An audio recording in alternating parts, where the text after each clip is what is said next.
நிஜமாகவே உண்மையாகவே சொல்லணும்னா மீடியாவுக்கு தான் நான் நன்றி சொல்லணும். ஒரே ஒரு நாள் 8 நாளில் வந்து அவர் எலெக்ஷனை அனௌன்ஸ் பண்ணார். போன தரம் நாங்கள் அழைச்சபடி நீங்கள் வந்ததுனால, எங்களுடைய கருத்தை உங்களிடம் சொன்னதுனால, நீங்கள் அதை ஜனங்கள்கிட்ட கொண்டு போய் சேர்த்ததுனால எங்கள் அணி வெற்றி பெற்றிருக்கு. அதற்கு காரணம் உங்களுக்கு தான் நன்றி சொல்லணும், மீடியாக்களுக்கு தான் நன்றி சொல்லணும். ஏன்னா வந்து தகவல்களை கொண்டு போய் சேர்ப்பதில் நீங்கள் முன்னிலையில் இருப்பீங்க அப்படிங்கிறது நமக்கு தெரியும்.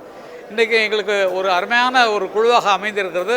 இதில் வந்து பண்ண போகிற விஷயங்கள் எல்லாம் மிகப்பெரிய இந்த இப்போ இருக்கிற இடம் மாறப்போகுது. இப்போ வந்து இந்த இடத்த வந்து இளையராஜா, ஏஆர் ரஹ்மான் எல்லோரும் சேர்ந்தே கட்டி கொடுக்க போகிறாங்க. ஏஆர் ரஹ்மான், ஒரு ஹாரிஸ் ஜெயராஜ், அனிருத்து எல்லாம் சேர்ந்தே இந்த நிகழ்ச்சியின் மூலமாக இந்த கட்டடத்தை கட்டி தருவதாக ஒத்துக்கொண்டிருக்கிறார்கள் இளையராஜா அவர்கள் முன்னிலையில். ஆகையால் இந்த இடமே மாறப்போகிறது. அதற்கு காரணம், நடக்காமல் இருந்ததுக்கு காரணம் தினா அவர்கள் இப்போ இது இல்லாத காரணத்தால் எல்லா விஷயங்களும் மிகச் சிறப்பாக நடக்கும் என்பது என்னுடைய சொல்ல வேண்டிய ஆசை. அப்புறம் கேட்குறதுக்கு எதாவது கேள்வி இருக்கா? இளையராஜா சார் ரொம்ப சந்தோஷம். அதாவது இப்போ நேற்று அவர் பார்க்க போன நேற்று அவருக்கு ஒரே கோல்டு, ரொம்ப மூக்கு கொட்டிக்கிட்டு இருக்கடா, என்னால் பேச முடியாது, வீட்டை விட்டு வந்தேன்னா அலர்ஜி ஆகிடும் அப்படின்ட்டாரு. அது பதவி ஏற்று வரட்டும் அப்படின்னு சொல்லி சொன்னார். இப்போ நாளைக்கு போய் பார்ப்போம், போய் ஆசீர்வாதம் வாங்கிப்போம். நல்ல நிர்வாகம் அமைச்சா இளையராஜா சார் வந்து தானே இந்த கட்டடத்தை கட்டித்தரேன்னு சொல்லியிருந்தாரு. அப்பா இப்போ அவருக்கு பணம் போட்டு ஆமாம் இல்லை எல்லாரும் சேர்ந்து பணம். இளையராஜா ஒரு பெருந்தொகையை தருவார். இது 5 மாடி கட்டடமாக நாங்கள் பிளான் பண்ணிகிட்ருக்கோம். ஒரு தேட்டராக, ஒரு கல்யாண மண்டபமாக, அந்த மாதிரி நாங்கள் பிளான் பண்ணிட்டுருக்கோம். எல்லாவற்றுக்கும் எல்லா இசையமைப்பாளர்களும் கலந்து தான் பண்ணுறாங்க. இளையராஜா அது ஒரு பெருந்தொகை பெருந்தொகையை தருவதாக ஒத்துக்கொண்டிருக்கிறேன். இப்போ எலெக்ஷன் வந்துச்சுல்ல, அதை தான் இப்போ தான் எல்லாம் வந்திருக்கோம். நாங்கள் உட்காந்து பேசி எப்போ போகலாம் போயிட்டு ஆரம்பிக்கிறோம். அப்புறம் இடிக்க வேண்டியதான். நாங்கள் எங்கள் ஆஃபீஸை மாற்றிட்டு வேறு இடத்துக்கு போயிட்டு இந்த கட்டுற வேலைகள் ஆரம்பிக்கிறது. அப்போ வச்சுக்கலாம், நம்ம விருந்தெல்லாம் எல்லாம் சால்வ் வச்சு யாருமா அது கொஞ்சம் உடனே நீங்கள் கேட்டிங்கன்னா என்ன நடவடிக்கை இது இப்படி பண்ண போகிறோம், அவரை பிடித்து கூண்டில் நிறுத்து, அதெல்லாம் ஒன்றும் கிடையாது. நாங்கள்லாம் மியூசிஷியன், ஒருத்தர் தப்பாக வச்சாலும் பாட்டு கெட்டுவிடும். அதனால் நாங்கள்லாம் யூனியனாக ஒரே யூனியனாக இருக்கோம். ஆகையால் நடப்பது எல்லாமே நல்லா தான் நடக்கும். சிறந்த இசைகளை எல்லோரும் சேர்ந்து இசைப்பதை நீங்கள் பார்க்க போகிறீங்க. இல்லை ஒன்றும் இல்லை சார், வழக்கே இல்லையா? வழக்கு எப்படி எங்களுக்குள்ளே சண்டை போட்டுப்போம் சார். இருக்கிற தப்புகளை சொன்னால் அவங்க தெரிஞ்சுட்டா போகிறோம், அவ்வளோதான். எங்க வழக்கு கொடுத்தாரு? கொடுத்துருக்காரா? குற்றச்சாட்டு இல்லை, ஜட்ஜெல்லாம் என்ன குற்றச்சாட்டு சார்? ஆமாம், நான் பதவியேற்றா குற்றமா? நான் பதவியேற்றா குற்றமா பாருங்க. அதை குற்றச்சாட்டாக வச்சாக்கன்னா நான் என்ன பண்ண முடியும்? நான் பதவியே இருக்கலையே, இவங்களுக்கு அட்வைஸராக இருக்கேன். எங்களுடைய கருத்துப்படி நடந்துங்க அப்படின்னு சொல்லிட்டு அவங்களுக்கு கைட் பண்ணுறது தான் நாங்கள்லாம் இருக்கமே தவிர எந்த பதவியில் நான் இல்லை. ஓகேங்களா? ரொம்ப நன்றி. இளையராஜா சார் உட்பட முன்னணி இசையமைப்பாளர்கள் வந்து சங்கத்தோட ஈவெண்ட்டில் பெருசாக கலந்துக்கல. இதுக்கு மேலே இல்லை, இது டெஃபினட். ஏன்னா எனக்கு கலாட்டாவாக இருக்கும், தெரியும், உங்களுக்கே தெரியும். அதனால் வர முடியல எல்லாருமே. அதனால் நாங்களாம் எங்கள் 3 மாதத்துக்கு ஒரு தரம் நாங்கள் இசையமைப்பாளர் கூட்டமெல்லாம் இருக்கும். அதுக்கு வரும்போது ஒரு தரம் அழைக்கிறோம். எல்லா இசையமைப்பாளர்களோட இங்கே ஃப்ரீயாக பேசலாம். 5 பேரையும் 6 பேரையும் உட்கார வச்சுறோம். இங்கே கேள்வி அவங்க பதில் சொல்கிறோம். அதுக்கு நான் ஏற்பாடு பண்ணேன். ரொம்ப நன்றி. டைமண்ட் பாபு அவர்கள் இது ஏற்பாடு பண்ணி கொடுத்தார். அவருக்கு நன்றிகளை வணக்கங்களை தெரிவித்துக்கிறோம். நன்றி. தேங்க்யூ கண்ணா. தேங்க்யூ.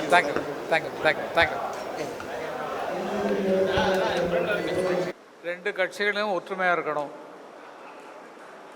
அதான் இந்த மைக்கு. இது ஒரு கட்சி, இது ஒரு கட்சி. 2 மைக்கு சேர்ந்தால் தான் நல்லாயிருக்கும். முதல் செய்தியாக நமது குழு, தலைமை குழு அனைவரும் சென்று எல்லா இசையமைப்பாளர்களையும் சந்தித்ததில் அனைவருமே மிக்க மகிழ்ச்சியோடு இருந்தார்கள். இளையராஜா உட்பட அனைவருமே, தேவா அவர்கள் உட்பட, ஹாரிஸ் ஜெயராஜ் அவர்கள் உட்பட, ரஹ்மான் அவர்கள் உட்பட. இதில் ஹாரிஸ் ஜெயராஜ் அவர்கள் அவருக்கு சொன்ன உடனே முதல் நிதியாக என்னிடமிருந்து பெற்றுக்கொள்ளுங்கள் என்று 1 லட்சம் ரூபாய் நமது யூனியனுக்காக அழைத்திருக்காங்க. முதல் நிதியாக ஒரு ராசியான இடத்திலிருந்து வந்திருக்கிறது. ஜெயக்குமார் அவர்களுக்கும் என்னை பெற்றதுக்கு நான் நன்றி சொல்லணும், நன்றியை தெரிவித்துக் கொள்கிறோம். நம்ம தலைவர் இதை தலைவரிடம் அழைக்கிறேன்.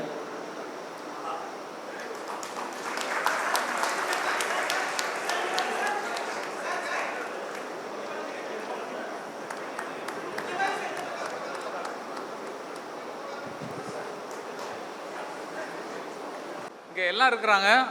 ரொம்ப மிக வேண்டிய அருமைக்குரிய அண்ணன் கல்யாணம் அவர்களை மேடை கிடைக்கிறோம். இல்லை எதுக்கு சொல்கிறேன்னா, கைட் பண்ணுறதுக்கு எங்களுக்கெல்லாம் ஆள் வேணும். நம்ம வந்து இது இருந்த இருப்பு வேறு, இப்போ இருக்கிற இருப்பு வேறு அப்படிங்கிறது உங்களுக்கு நல்லா தெரியும். எப்படி இருந்தது இப்போது எப்படி மாறி கொண்டிருக்கிறது அப்படிங்கிறது உங்களுக்கு நல்லா தெரியும்.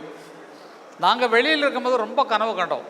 என்ன கனவு கண்டோன்னா, அது யூனியன் வரப்போது கையில் அப்படியே கோடி கோடியாக இருக்கும்ப்பா, நம்ம போய் அடி பின்னிடலாம் அளவுக்கு எல்லாருக்கும் ஹெல்ப் பண்ணுறது எல்லாத்தையும் ஒரு முடிவு பண்ணி வந்தோம். வந்து உள்ளே வந்து பார்த்தா பேங்க் பேலன்ஸை பார்த்தா ஒன்றுமே புரியலே உலகத்தில் என்னமோ நடந்தது மர்மமாக இருக்குது, ஒன்றுமே புரியலே உலகத்தில் இப்படி ஆயிடுச்சு. சரி, இவ்வளோ பேர் கஷ்டப்பட்டு நன்கொடையெல்லாம் கொடுத்துருக்காங்க, மெம்பர்ஷிப் பணமெல்லாம் வாங்கியிருக்காங்க.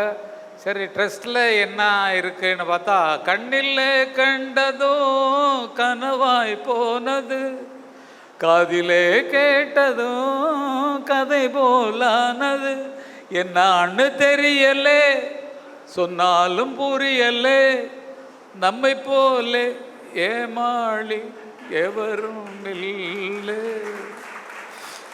நோயில் விழுந்து கிடக்கக்கூடிய இந்த யூனியனை தட்டி எழுப்பி எழுந்து நிற்க வைக்க வேண்டியது நம்ம பொறுப்பு அப்படிங்கிறத அன்னைக்கு தான் உணர்ந்தோம். இப்படி இருக்குல்ல, இதை ஏற்றி கொண்டு வருகிறோம் என்று சொல்லும் போது முதல் செக்காக 1 லட்சம் ரூபாய்க்கு செக்கு கொடுத்துருக்கிறார் ஆர் ஜெயராஜ் அவர்கள், அண்ணன் இளையராஜா அவர்கள், ஏஆர் ரஹ்மான் அவர்கள், அனிருத் அவர்கள், ஹாரி ஜெயராஜ் அவர்கள், எல்லாருமே தேவா அவர்கள், இளையராஜா அவர்கள் எல்லாருமே சேர்ந்து நிகழ்ச்சிகள் செய்து இந்த கட்டடத்தை பிரம்மாண்டமாக கட்ட வேண்டியது இது நம்ம பொறுப்பு. அவ்வளோதான். இது நடக்கும், இனிமேல் தான் நடக்கும். இது வரைக்கும் நடக்கலை. அதே ஒரு பாயிண்ட்டை தான் வச்சுட்டு ஒருத்தர் சுற்றிட்டு இருந்தார். அந்த பாயிண்டில் இப்போ நாங்கள் வந்தால் தான் நடக்கும்.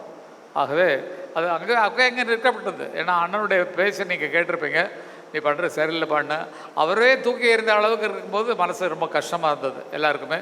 அதனுடைய பலன்தான் இன்றைக்கு நம்மெல்லாம் ஒன்றா சேர்ந்து இங்கே உட்காந்துருப்பது. நம்மளாம் ஒன்று தான். ஒரு யூனியனில் ஒரு ரெக்கார்டிங் வாசிக்கிற சொன்னால் 60 வயலின் போட்டால் யாராவது செகண்ட் ரோலில் தப்பாக வாச்சா, எப்பா யாருப்பா அது சுதி சேரம் வாசிட்டு இருக்கிறதுன்னு கண்டுபிடிக்கக்கூடிய ஆட்கள் எத்தனையோ பேர் வாசித்தாலும் அதில் குற்றமில்லாத குறையில்லாத இசையை நம்ம வழங்கி கொண்டிருக்கிறோம். அப்படிப்பட்ட ஒரு யூனியன் இனிமேல் ஒரு யூனியனாக இருக்கணும் அப்படிங்கிறதா. யாரும் எதிர்த்து எல்லார் கருத்தும் ஏற்றுக்கொள்ளப்படக்கூடிய சூழ்நிலையில் தான் இருக்கிறது. இதெல்லாம் அருமைக்குரிய தலைவர் அவர்கள் இங்கே வழி நடத்தி செல்ல சபேஷ் முரளி அவர்கள் இங்கே காத்து கொண்டிருக்கிறார்கள். அவர்களுக்கு பக்கபலமாக நாங்கள்லாம் பின்னால் நின்று கொண்டு என்னென்ன வேணுமோ அத்தனை உதவிகளையும் செய்வதற்கு தயாராக காத்து கொண்டிருக்கிறோம். நீங்களும் இருக்கிறீங்க இல்லையா? இருக்கிறீங்களா? சத்தத்தை காண ஓ ஆ அதெல்லாம் காணுவேன். இருக்கிறீங்களா?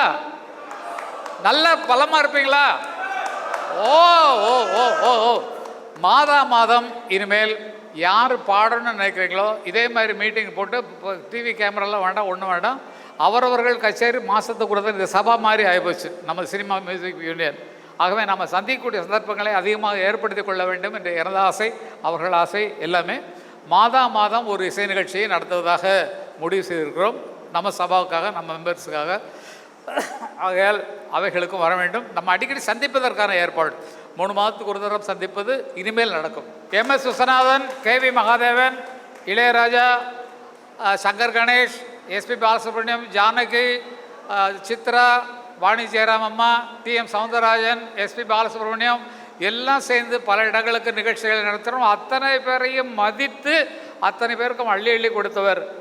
நாங்கள் ஃப்ரீயாக தான் வாய்ச்சோம், ஆனால் அதில் வசூல் பண்ணதுக்கு பொறுப்பு, அந்த நிகழ்ச்சியை முறையாக நடத்தியதற்கு பொறுப்பு அண்ணன் கல்யாணம் அவர்களுக்கு தான் சேரும். அவர்களுக்கு ஒரு பாராட்டுகளை அருமையாக தெரிவித்துக் கொள்கிறோம்.